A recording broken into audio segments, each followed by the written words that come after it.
Hi friends, ఈరోజు మీకోసం చాలా అందమైన కొత్త కొంగుముడుల డిజైన్ తీసుకువచ్చాను. ఇప్పుడు మనం బ్యాక్ సైడ్ నుంచి సూదిని కుచ్చి ఫ్రంట్ సైడ్ వైపు దారాన్ని గుంజాలి. మనం ఆల్రెడీ ముడి వేసుకున్న దారం దగ్గర 2 ఈక్వల్ పార్ట్స్లా చేసి అందులోంచి సూదిని తీస్తే అక్కడ ముడి పడిపోతుంది. ఇలా ఇదే ప్రాసెస్ని మరో 2 సార్లు రిపీట్ చేస్తే మంచిగా స్ట్రాంగ్ ముడి పడుతుంది. ఇప్పుడు డిజైన్ పార్ట్ స్టార్ట్ చేద్దాం. ముందుగా నేను 5 mm గోల్డ్ పూసను కుచ్చాను. దాని తర్వాత ఒక ఏనుగు షేప్ డిజైన్ తీసుకున్నాను. చూడటానికి చాలా క్యూట్గా ఉంటుంది, అది కూడా కుచ్చాను. దాని తర్వాత మళ్ళీ ఒకసారి 5 mm గోల్డ్ పూసను కూడా కుచ్చాను. నేను ఒక 4 mm గోల్డ్ పూసను తీసుకొని దాన్ని కూడా కుచ్చాను.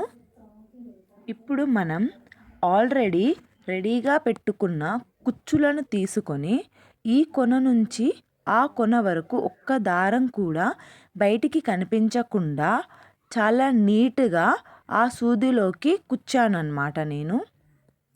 తర్వాత మళ్ళీ 4 mm పూసను కుచ్చాను. ఇప్పుడు మనం ముందే కుచ్చి పెట్టుకున్న 5 mm పూసలో నుంచి దారాన్ని తీయాలి. అలాగే ఏనుగు షేప్ డిజైన్లో నుంచి మళ్ళీ ఫస్ట్ 5 mm పూస వరకు దారంని ఎక్కడ చిక్కులు లేకుండా నీట్గా బయటికి తీశాను. ఇప్పుడు చిక్కులు రాకుండా ఈక్వల్గా శారీకి సెట్ అయ్యేలా దారాన్ని దగ్గరికి గుంజాలి. ఇప్పుడు ఫ్రంట్ నుంచి బ్యాక్ సైడ్కి సూదిని తీస్తే డిజైన్ నీట్గా సెట్ అవుతుంది. దారంలో నుంచి సూదిని తీయాలి, ఒకసారి ముడి కూడా పడిపోతుందన్నమాట.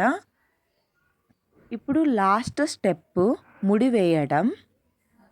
మళ్ళీ ఫ్రంట్ నుంచి బ్యాక్ సైడ్కి సూదిని బయటికి తీయాలి. దారం మధ్యలో నుంచి సూదిని గుంజితే ముడి పడిపోతుంది. దారాన్ని నీట్గా సెట్ చేసుకున్నాక మళ్ళీ ఫ్రంట్ నుంచి బ్యాక్ సైడ్కి సూదిని తీయాలి. దారం మధ్యలో నుంచి సూదిని గుంజితే ముడి పడిపోతుంది.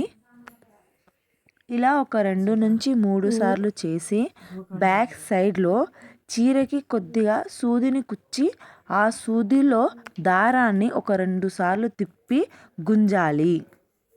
బ్యాక్ సైడ్లో చీరకి కొద్దిగా సూదిని కుచ్చి ఆ సూదిలో దారాన్ని ఒక 2 సార్లు తిప్పి గుంజాలి. అలా చేస్తే స్ట్రాంగ్గా నీట్గా ముడిపడుతుంది. చూడటానికి ఎంత బాగుందో కదా. బిగినర్స్ కూడా చాలా ఈజీగా ఇబ్బంది లేకుండా ట్రై చేయవచ్చు. ఇబ్బంది ఏమీ ఉండదు. మీకు ఈ డిజైన్ నచ్చితే లైక్ చేయండి, షేర్ చేయండి, మరియు మా ఛానల్ను సబ్స్క్రైబ్ చేయడం మర్చిపోకండి. Bye friends.